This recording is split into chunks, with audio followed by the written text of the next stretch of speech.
Welcome to part 9. As you recall from the last section, we ended with Raven as an honored medicine woman in this new community. She was given those beautiful colored feathers and did this ceremony with the people. And yet she was not satisfied. She still had an obsession for the sacred feathers, based on a vision she had when she was younger. So in this section, Keymyu will share some of the wisdom from the ancient ones about the challenges we have being human beings. And sometimes our mind says one thing that leads us away from the direction of where we're supposed to be heading. We begin with Keymyu speaking at an evening gathering. And she said, "Words are symbols for ideas. I will attempt to use words to express ideas about how the human mind works. When I use the word ego, it will be referring to the aspect of the human mind that is a survival mechanism for the body. But also think separately from the broader picture, because it is focused on my survival and my desires. Then when I use the word soul, I will be referring to our true essence, which understands the broader picture and is capable of seeing the way the Creator sees. The soul is at peace, doing that which the Creator intended for it to do. It sees all roles in life as equally important and is at peace with its role, no matter how simple the task. The ego is not satisfied with simplicity. It will continually create visions or desires of something better, or what it thinks is better. The ego always wants more. Then the ego will drive one to make those visions and desires happen in a certain way. Whereas the soul understands that insights may be just thoughts passing through, or possibilities of what might happen. As each moment passes, people change their mind, things shift, and thus the possibilities one sees today may be different from what actually happens tomorrow. When one is focused only on thoughts of what they want to happen, one may miss the beauty of what is actually happening in the present moment. Life simply is. The way we interpret how or why it is may be an illusion. The ego creates illusions through wants and fears. A healthy soul follows its natural path through peace and learns how to become the observer when wants or fears come forth in the mind. From the viewpoint of the observer, the soul can make wiser choices. Let's look within ourselves this evening and see if we are missing the beauty of the now by our thoughts of desires of how we want life to be different. This does not mean that if an aspect of life needs improvement, one does not change it. It simply means that if our thoughts are always focused in the past or future, in wants or fears, then we often miss all that is present in the now. Let us become the observer of what our mind has been thinking lately, and see if it is of the soul, peace, or of the ego, wants and fears. The people became quiet and contemplated Keymyu's words. A side note here, in my own life, I notice that when I do take time to return to peace, then within that peace, a natural knowing happens, a knowing that is not fearful, a knowing that is not wanting extreme wants or fearing extreme fears. The natural knowing, the way that life really wants me to go, usually comes within peace. Now we're going to see what Crow Wolf is up to. He's now a wise young man. Crow Wolf finished cleansing the sacred feathers with smoke from sweetgrass and put them away in their special container. Sunwalker wanted his son to begin helping with the care of the sacred feathers, and Crowwolf was delighted to assist. He was feeling inspired by their energy that morning as he walked back to his dwelling. A woman scolding a young boy caught his attention. Crowwolf noticed how the boy's gentle spirit diminished with the woman's harsh words. Suddenly, the boy ran into the woods, and no one followed him. So Crowwolf softly walked in the boy's direction. As Crowwolf gently sat next to the pouting boy, he took out his hawk feathers and began to examine the casing which held them. "My mother fashioned this holder for these hawk feathers," he said. "I think she did a beautiful job, don't you?" he asked the young boy as he held the feathers in his direction. "Yes," the boy said, surprised that someone wanted his opinion.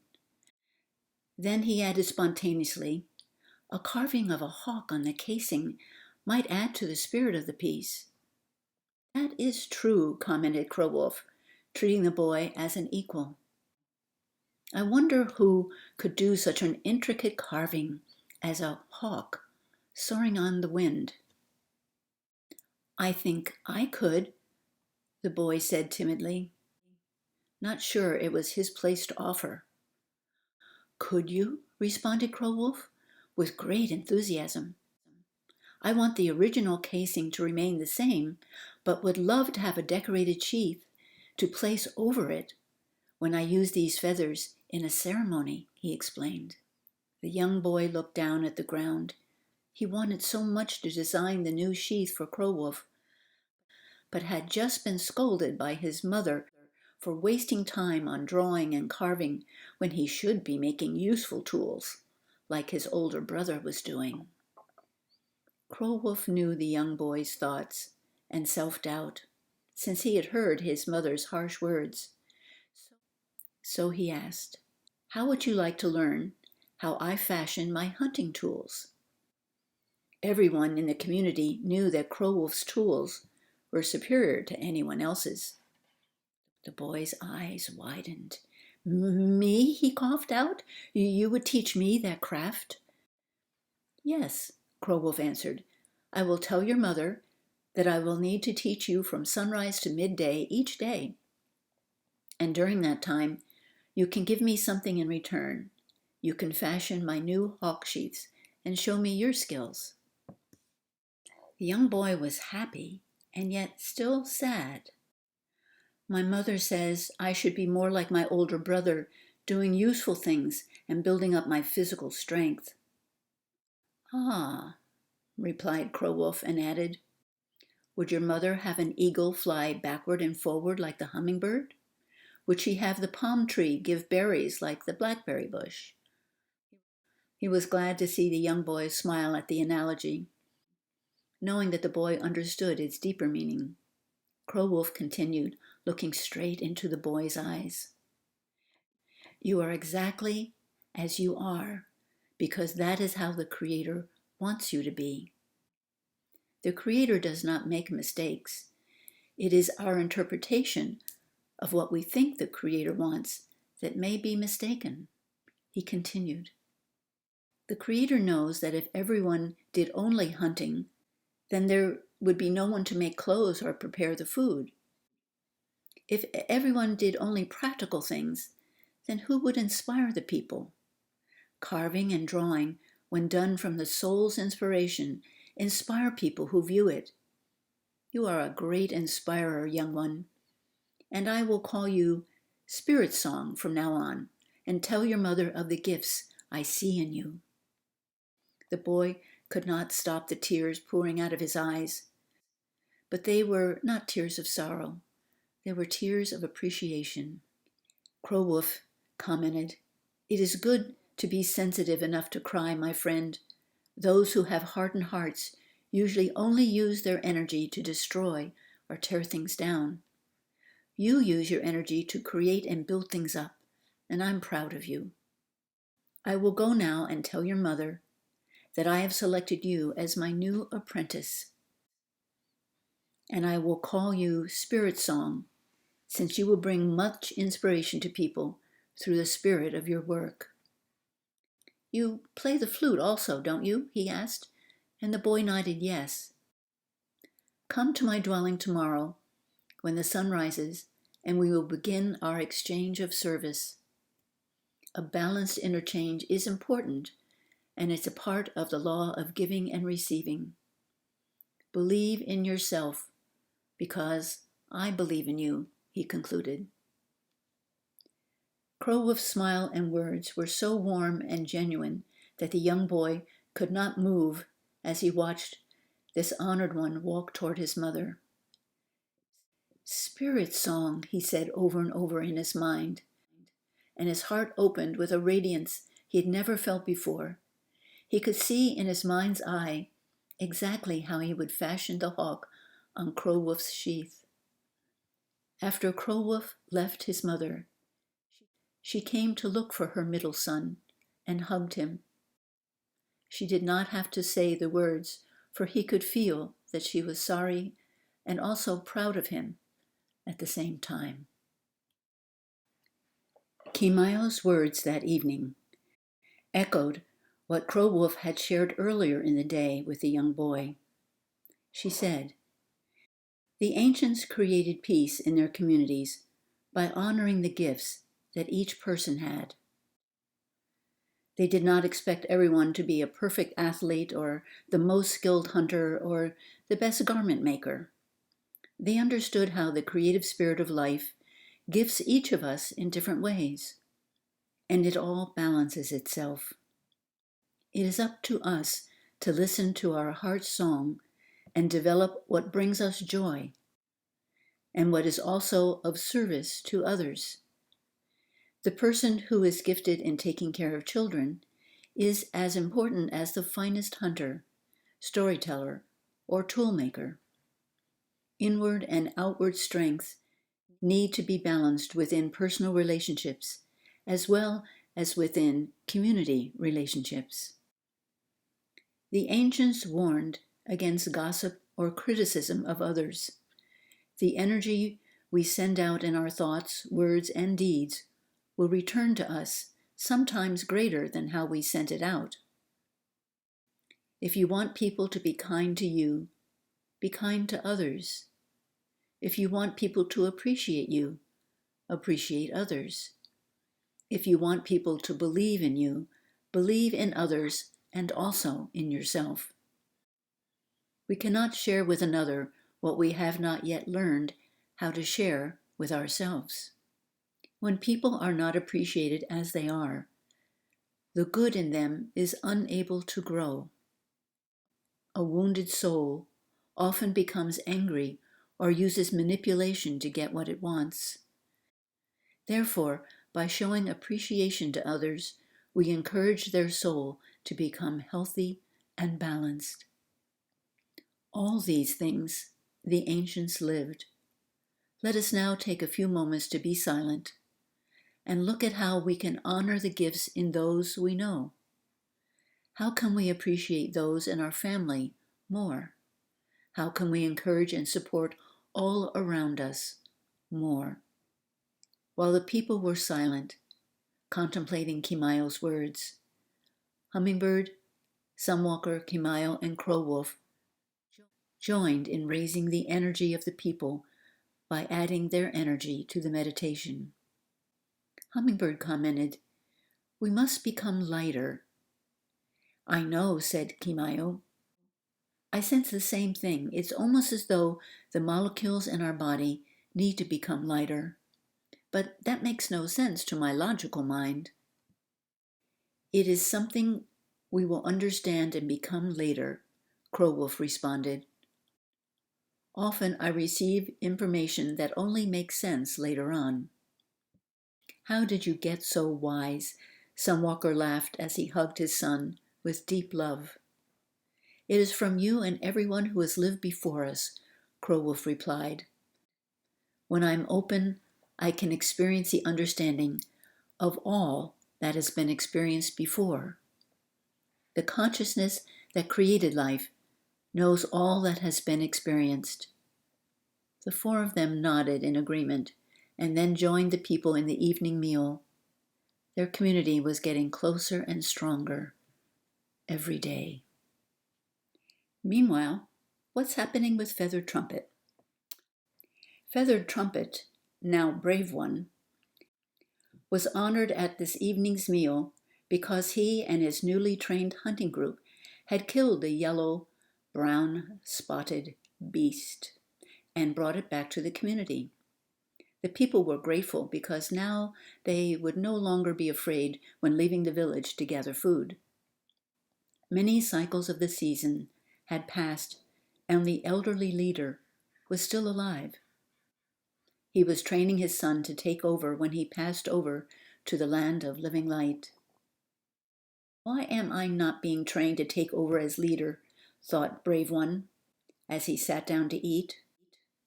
I am the strongest and can run the fastest, faster than any man here. Why does one have to be born into a certain lineage in order to get the opportunity to become leader? Have I not trained these boys to be men and to kill the beast that threatened the village? His thoughts were interrupted by people crowding around the leader, who had slumped forward and then fell to the ground. It was the leader's son who announced that his father was gone. This particular people burned the body of one who had crossed over. The ceremony took several days.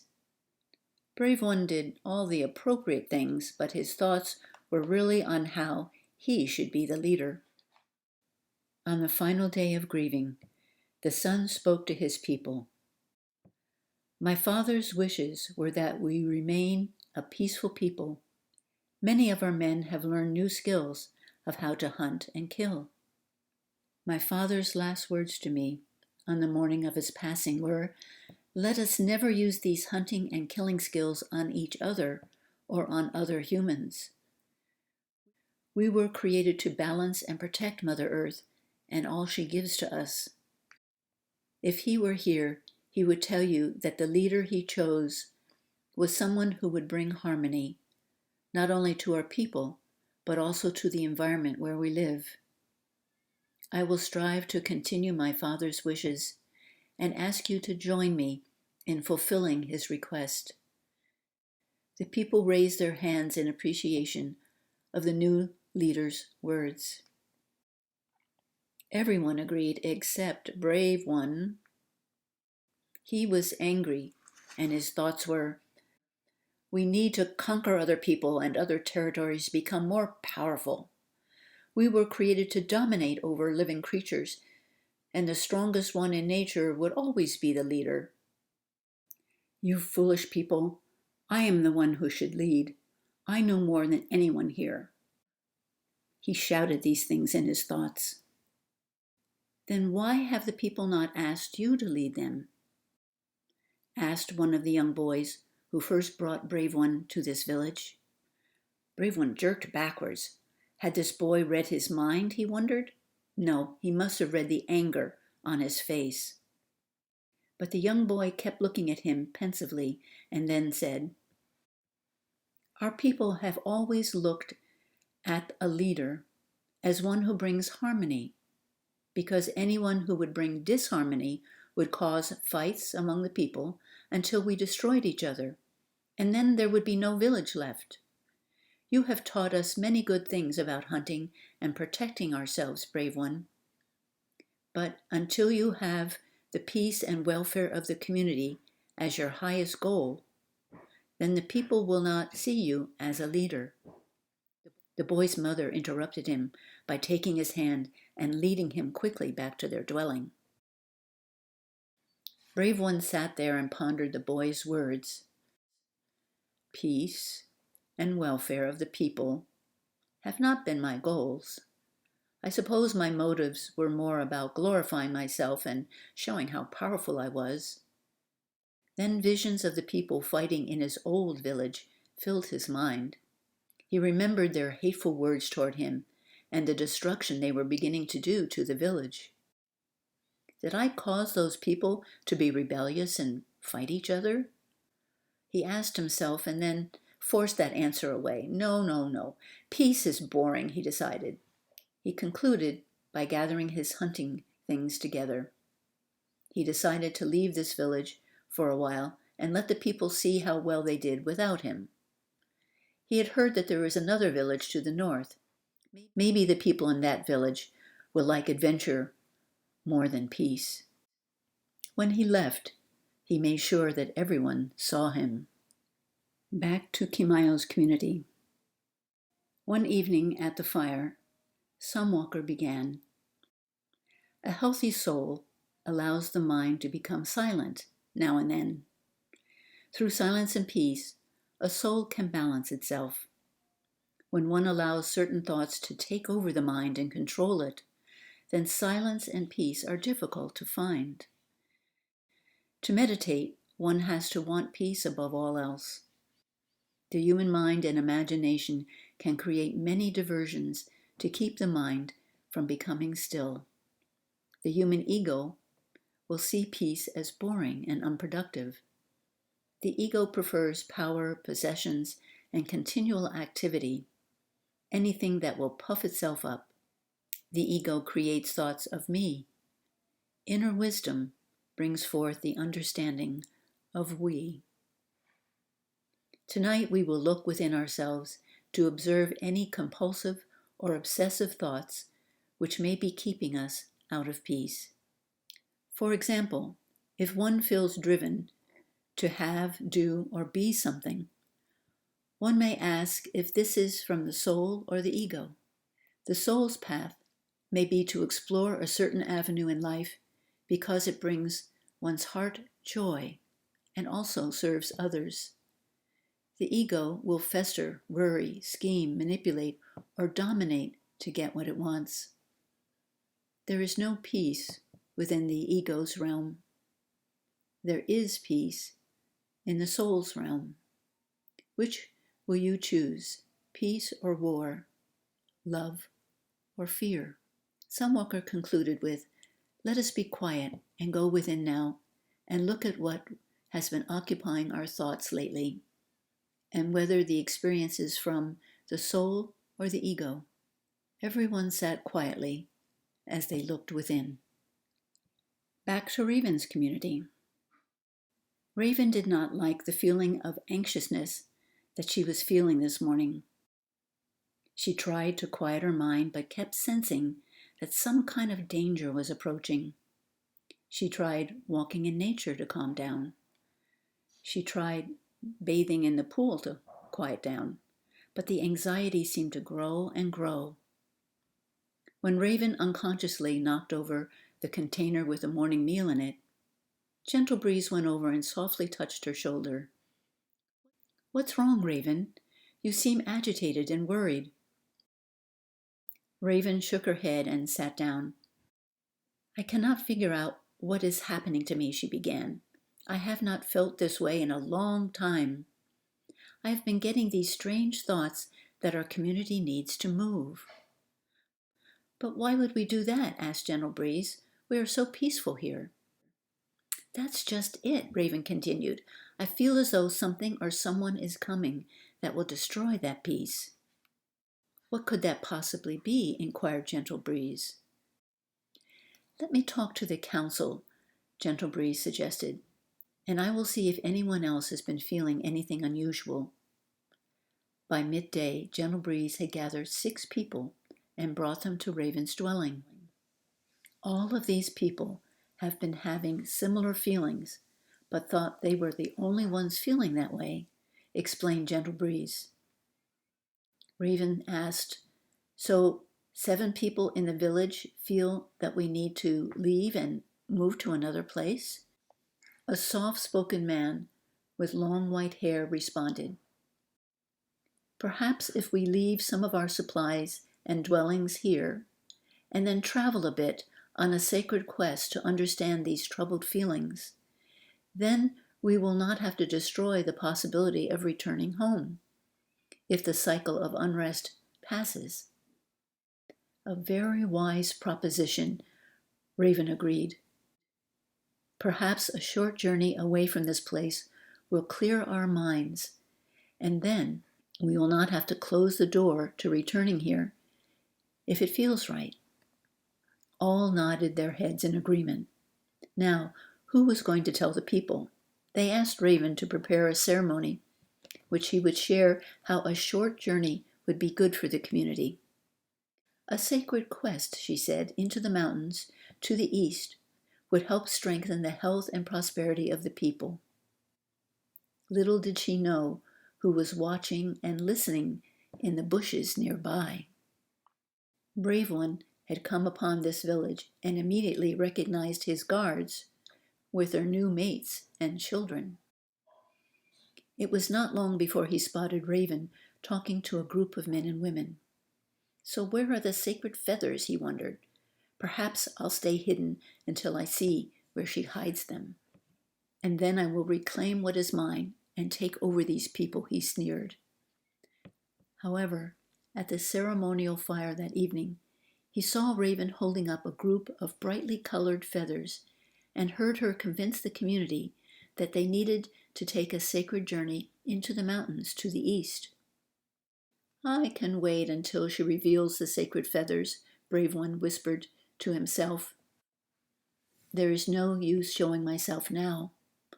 My guards look like they're too satisfied in this new way of living to want to follow me and conquer more. Besides, what do I have to offer them in order to get them to follow me? Nothing. Would they follow me if I had the sacred feathers? He wondered. I would have to show that I am invincible to them first, and then I would punish anyone who did not follow my commands. Yes, that is how I will do it, he decided, but I will have to wait and get those sacred feathers first. So Brave One went off to hunt and gather food, which he would need to take on the journey as he secretly followed these people into the mountains. And that concludes part 9.